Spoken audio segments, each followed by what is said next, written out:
咁當然咧，其實美國今時今日咧，去全世界做呢啲所謂特種部隊行動咧，全部都係暗渡陳倉噶啦。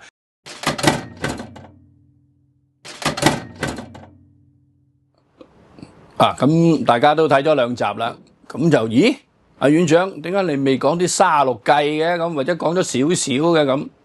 咁不如我哋講下啲計啊，咁樣好啊。咁原來咧喺呢個特朗普會捉馬杜羅事件裏邊咧，佢都用咗好多條或者唔止一條嘅計嘅。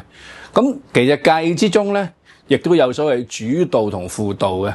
嗱，其實第一條主導嘅計咧就好明顯啦，其實全世界都明啦，就叫做擒賊擒王。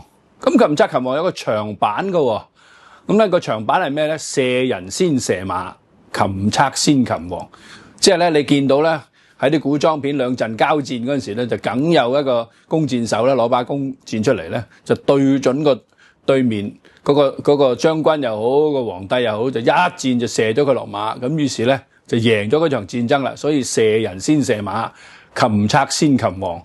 好啦，咁今次咧好明顯咧就係話，喂，你同委內瑞拉講咁多嘢都冇用噶啦，唔好講啦。咁於是我一嘢就捉咗你個總統，咁之後我咪捉住你個總統慢慢同你講咯。你要我交還總統又好，要我唔好繼續向你施壓又好，你咪跟住嚟求我咯。咁咪所謂變成上家啦。咁嗰個就係擒賊擒王啦。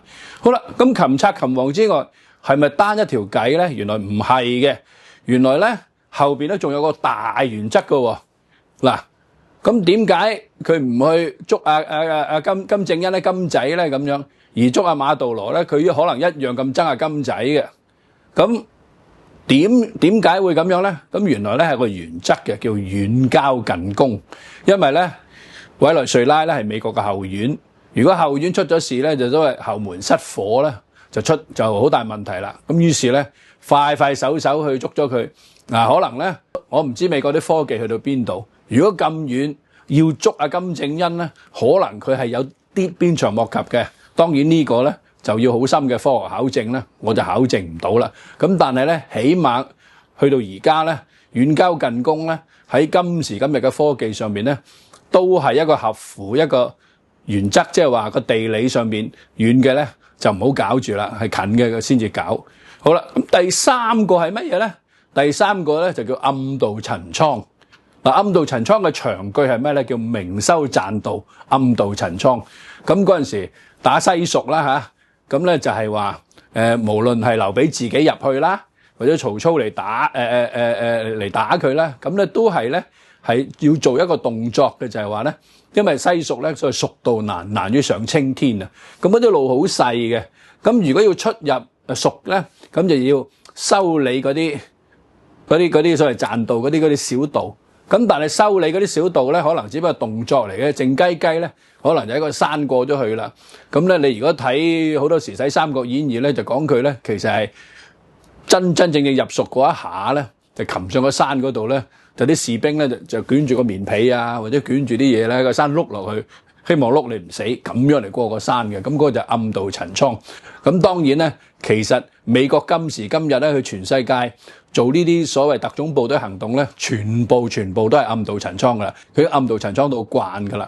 咁標準咧就係林天光啊，你瞓到最懵鬆嗰陣時咧，就走嚟捉你。咁其實呢個咧，亦都係大部分警察咧去拘捕咧一啲重犯嘅招數。即係話，如果警察拘捕個重犯咧，通常咧就喺佢5-6個經常出沒嘅地方一齊剝爛道門嚟行動。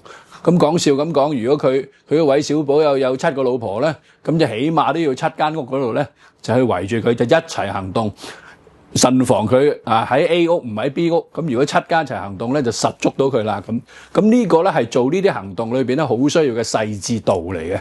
好，咁有好多人就話：喂，其實美國呢次唔淨止係搞委內瑞拉喎，其實個目標係搞中俄喎，咁樣嗱，咁呢個咧。其實搞中俄咧，咁又點咧？關委內瑞拉咩事咧？呢個咧喺兵法上邊咧就叫打草驚蛇。但係打草驚蛇咧，仲有一個咧唔係咁兵法嘅相同用語咧，叫敲山震虎。咁其實都係個意思就係話，其實我係搞一大輪騷擾，搞一輪動作出嚟咧，我最後咧個目標咧係震撼我最終極嘅敵人，無論嗰條係蛇定係虎定係中國定係俄羅斯。如果中意我哋條片，就訂閱我哋私相授受啦。若果撳埋個鐘仔呢，我哋逢有新片呢，都會即時通知你嘅。下條片再見啦。